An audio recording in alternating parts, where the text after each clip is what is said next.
በስመ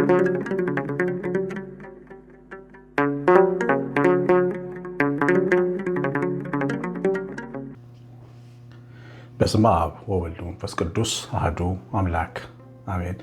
ተወዳችሁ በጌታችን በኢየሱስ ክርስቶስ ሰማያዊ በሆነ ስፍራ መንፈሳዊ በሆነ በረከት ተባረካችሁ እግዚአብሔር ልጆች ተብላችሁ ትጠሩ ዘንድ አብ እንዲህ ያለውን ፍቅር የሰጣችሁ ብሩካን የእግዚአብሔር ልጆች ጌታችን መድኃኒታችን ኢየሱስ ክርስቶስ በሞቱ ያዳናችሁ ዕዳ በደልን የከፈለላችሁ መንፈስ ቅዱስ ያተማችሁ እንደምን ቆያችሁ? ሁሉን የሚችል አምላክ ጌታ ስሙ ለዘላለም የተወደደ የተመሰገነ ይሁን። ማሳሰቢያ ነበረኝ። ትናንትና 2-3 እናቶች ነበሩ ድጋፍ የሚያስፈልጋቸው ዓመታዊ ድጋፍ ያለ አባት ልጆችን የሚያሳድጉ እናቶች በአመት 50 ሺህ ብር መስጠት የሚችል ሰው ለአንድ ሰው አንድ እናት ልጇን መመገብ ምሳቃ መያዝ እንድትችል ያደርጋል። ይሄ የአጋፔ ቤተሰቦች ስራ ትልቁ ስራችን ነውና ይህን ስራ በመስራት ወደ 314 ሰዎች ደርሰናል እና ትናንትና በነገርኳችሁ ማሳሰቢያ አንዲት እናት መታለች። 2 እናቶች ግን ይቀራሉ። የምትችሉ 9114138 ስልክ ላይ እንድትሳተፉ እንድትሰሩ ይህን በጎ ስራ መቼም ትዝ ብሎን የማያውቀውን ስራ እንድንሰራ አንዳንዴ በጎ ነገርን በመልክ ባለው መንገድ መስራትና ማገዝ ትልቅ ነገር ስለሆነ አስታውሶኝ እግዚአብሔር እናንተን ቤታችሁን ይባርክ። በስልኬ ላይ አሳውቁኝ። ዛሬ የምንማረው ቅድም እርሱ ላይ እንዳያችሁት እናንተ እግዚአብሔር ልጆች አትናደዱ። ስንናደድ ማይመጥነንን ለእኛ ማይገባንን ስህተት በመስራት እግዚአብሔር ልናሳዝነው ብዙ ወደፊት የሄድንበት መንገድ ወደኋላ ሊመለስብን እንደሚችል ነው የምንማረው። ሰሞኑንም ስለ ቁጣ ተምረናል። ቁጣ ፀሐይ እንዳይገባበት የሚል ትምህርት ተምረናል።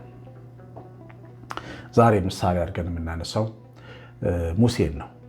ሙሴ በኦሪት ዘጸአት ምዕራፍ 32 ላይ ስናጠና ከእግዚአብሔር ዘንድ ለመቀበል ወደ ተራራው መውጣቱን እንመለከታለን። እግዚአብሔር ጽላት ሊሰጠው ወደ ተራራው ሕጉን መጽሐፉን ሊያስተምረው ወደዛ ወስዶት ነበረ። በነገራችን ላይ ሙሴ ከ600 በላይ ሕጋትን አዳምጧል፣ ጽፏል። አሁንም በመጀመሪያ ሰማይና ምድርን ፈጠረ የሚለውን ታሪኮች አጠቃላይ እንዴት ሰማይና ምድር እንደተፈጠረ ኦሪት ዘፍጥረትን ታሪኮች ጻፈው እዛ ተራራ ላይ ሆኖ ነው።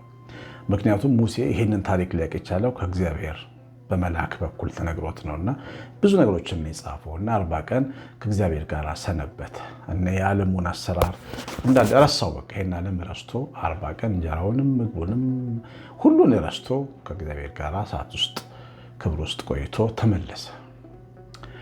አሁን ይኸውላችሁ ይሄ ምክር የሚመጣው ከእግዚአብሔር ጋር ለምንኖር ሰዎች ነው።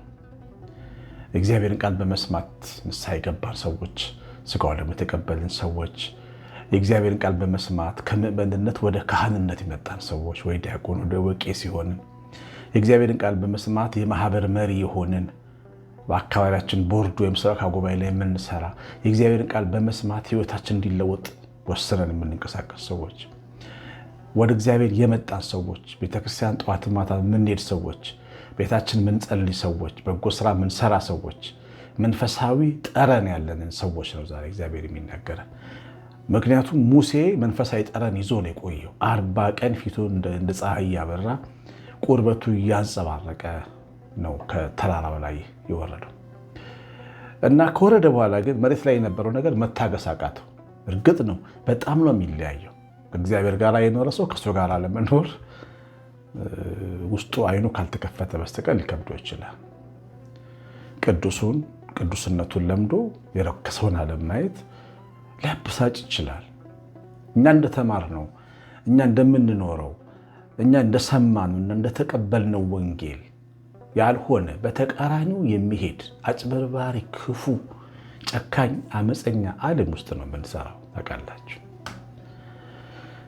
እና ሙሴ ተራራው ላይ ቆየ፣ በኋላ ወረደ። ቁጥር 19 ላይ ስታነቡ ዘጸአት 32:19 ላይ ሲወርድ እስራኤል በወርቅ ጥጃ ሰርተው ለወርቅ ጣዖት እየዘመሩ ጠበቁት። ጠፋ ሙሴ ከዚህ በኋላ አይመጣም ብለው በእግዚአብሔር በሙሴ አምላክና በሙሴ ተስፋ ቆርጠው ወደ ሌላ አምላክ ዘወር ብለው ጥጃ ነው ለማምለክ ሲመለሱና ሲዘፍኑ አገኛቸው። አበሳጨው፣ እንዲቆጣ አደረገው እና እግዚአብሔር የሰራውን የቀረጸውን ጽላት ከእጁ ወረወረው ይላል። ጽላቶቻችሁን አትስበሩ የሚል ትምህርት ከዚህ ቀደም መማራችንን አስታውሳለሁ። ስንናደድ ምንሰብራቸው እጃችን ላይ ያሉ በጣም ብዙ ነገሮች አሉ። ትምህርት ቤት ስማር አንድ ጓደኛ ነበረኝ። ብዙ ጊዜ አዘንተኛ ነው ትምህርት ቤት አካባቢና እናቱ የፖለቲካ ሰው ናት። አባቱ ሌላ ሀገር ነው የሚኖረው። እናቱ ግን ፖለቲካ ውስጥ ያለች ናት እና ትንሽ ልጅ ያለን ይሄ ደርግ ምናምን ፖለቲካ ውስጥ ነበረች እና 5ኛ ክፍል 6ኛ ክፍል እያለው ነው ማስታወሰው እና ልጁ በጣም ይበሳጫል። ወደ ቤት መሄድም አይፈልግም እና ለእኔ ነበር የሚነግረኝ እና እናቱ በጣም እንደምትቆጣ ይነግረኛል። እናቴ በጣም ትቆጣለች፣ በሆነ ባልሆነ ትቆጣለች እና አንድ ቀን ምን አለ ሳላጠፋ ተናዳ መታ ንዴቷን እኔ ላይ ትወጣለች አለ። እንድተንከባከበው እንድጠብቀው የተሰጣት ልጇን ታሰቃየዋለች። ውጪ እንደ ጥላ ያለፈ ፖለቲካ ነው ያ ፖለቲካ። አሁን ያ ፖለቲካ የለም በምድራችን ላይ ሶሻሊዝም የለም ዛሬ በኢትዮጵያ። ለሚያልፍ ፖለቲካ የማያልፈውን የዘላለሙን አደራዋን ስትጎዳን ያችን እናት ብትኖር የነበረችው እና ብዙ ሀዘን ይሰማው ነበር ያወጣት እና ልክ እንደዚሁ አንዳንዴ የእግዚአብሔር ሰዎች ሆነን ለምንኖርለት ዓላማ እየኖርን ሰው ማያምሩ የሚጎዱ የሚያበሳጩ ነገሮች ሲገጥሙን ምን ሰብረው የማይመለከተው ሊሆን ይችላል። ያችሁ ስንናደድ ስንበሳጭ ትዳር አጋራችን ሊሆን ይችላል ምን ሰብረው። ንዴታችን ውጭ ነው፣ ችግሩን ግን ውስጥ እናደርገዋለን። ጓደኞቻችንን ይሆናል ምን ሰብረው፣ ዘመዶቻችንን ይሆናል፣ ያለፉብንን ቤተሰቦቻችንን ይሆናል የምናሳዝነው በንግግራችን። እኛንም አይረዱንም። ደክሞን ዝለን እንደሆነ ማንም አያውቅም።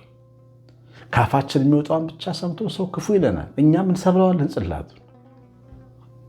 ስለዚህ እግዚአብሔር ሰዎች ከመናደድና ልክ ከሌለው ገደብ ከሌለው ብስጭት መጠንቀቅ አለብን። ደግሞ ዋጋውን እንከፍላታለን። አያችሁ ሙሴ ጽላቶቹን ሰብሮ በቃ ሂድ በእስራኤል መካከል አላለው። እንደገና ቀረጻለሁ ድንጋዩ ፈልጉ። እግዚአብሔር የቀረጸውን እንደገና ሙሴ ምን ያህል ልፋት እንደለፋ ታቦተ ጽዮንን ለማዘጋጀት እሱና እግዚአብሔር ናቸው የሚያውቁት። በደንብ ያልያዘውን ጽላት እንደገና እንዲሰራው ታዘዘ። ሚስትህን አስቀይመሃት ከሆነ የፈታሃት እግዚአብሔር ይኸውልህ ወደድክም ጠላህም ሚስትን እንድትክስ ያስገድዳል። ሕግ ተለያዩ ብሎ አፋታችሁ ሊሆን ይችላል። ቤተሰብ ጉባኤም አለያይቷችሁ ሊሆን ይችላል። ከእግዚአብሔር ፍትህ ግን አታመልጥም። ወንድሜ ጽላትን እንደገና መገጠም መስራት አለብን።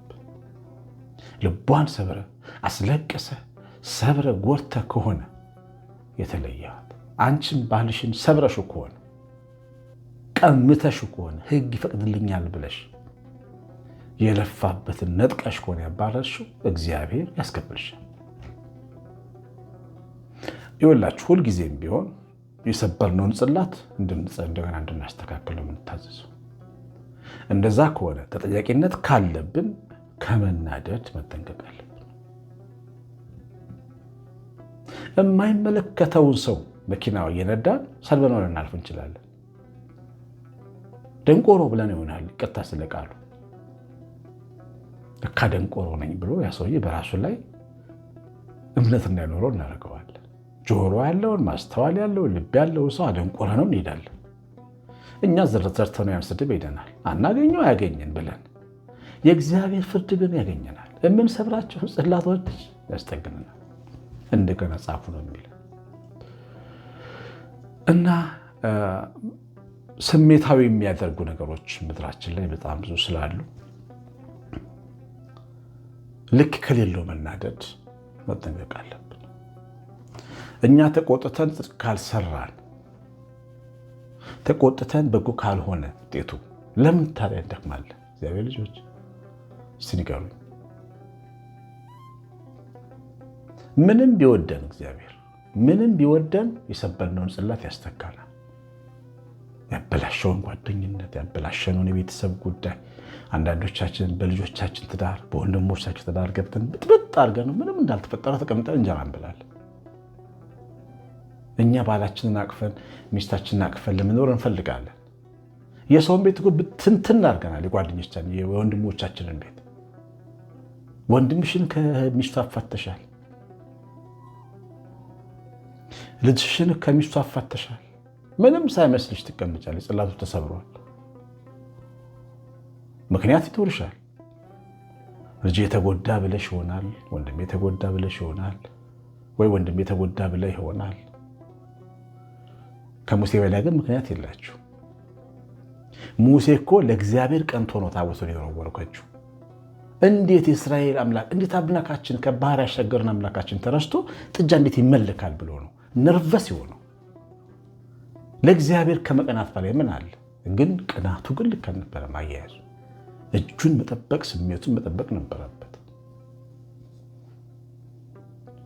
ተመልከቱ። ትክክለኛው ቅዱሱ እንኳን ቅናት፣ ቅዱሱ ሐሳብ እንኳን ሙሴን ከፍርድ አላስመለጠም። እና ሚስቱ ተበድለዋለች፣ ገንዘብ ትወስድበታለች፣ እንደዚህ ታደርገዋለች እንላለን። ግን አፋተናቸዋል። እግዚአብሔር አንድ ያደረገውን እኛ አፋተናል። ደግሞ ቤተክርስቲያን ሄደን እንሳልማለን፣ እንቆርባለን፣ ምንም አይመስለንም። ያስከፍለናል። እንወቁ። የሰበርነውን ጽላት ጎንበስ አድርገን አንስተን መልሰን መጽሐፍ መቅረጽ ያስፈልጋል። ቤት አፍርሰን ከሆነ ቤቱን መስራት አለብን እግዚአብሔር ጋር እንጂ ምንም አይመጣም ማለት ብዙ ዋጋ ነው የሚያስከፍለን። ብዙ ዋጋ።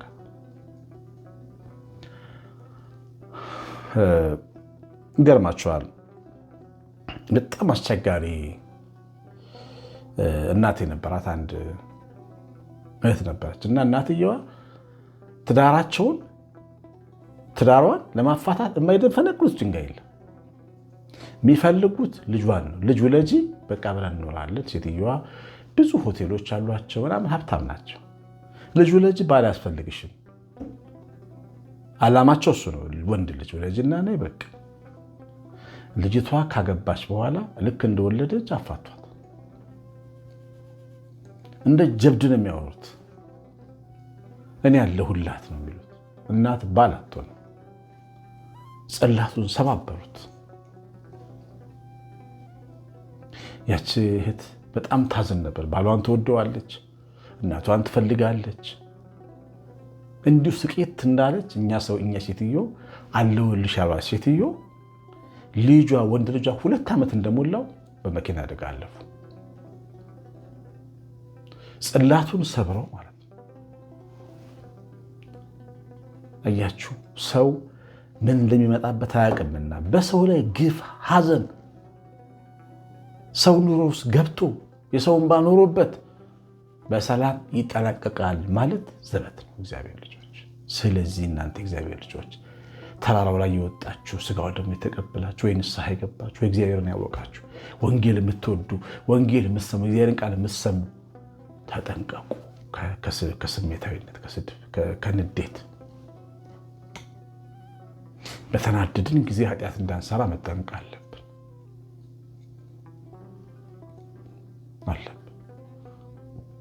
መክፈላችን አይቀርም።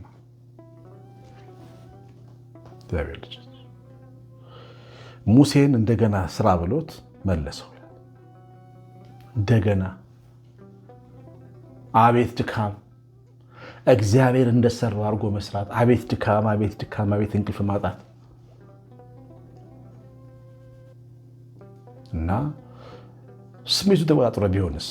ንዴቱን ተቆጣጥሮ ቢሆንስ? እንደ አቅሙ ቢያስብስ? እና ሁሌ በሚያናድዱ ሰዎች መካከል ልንኖር እንችላለን። አስቸጋሪ ሰዎች ገጥሞን ይሆናል። ግን ስሜታችንን መቆጣጠር ይገባናል። የሰማነውን በልባችን ጻፍ። እግዚአብሔር ቸርነት የእናታችን ቤታችን ረድኤት በረከት የመላእክት ጥበቃ አብሮን ይሁን። ትምህርቱ ላይ ሀሳባችሁን በኮሜንት ጻፉልኝ። ደስ ብሎኛል ስለምትሰሙን። እግዚአብሔር እናንተን ዘራችሁን ይባርክ። ቀሲስ አሸናፊ ገብረማርያም ነኝ። ሰላም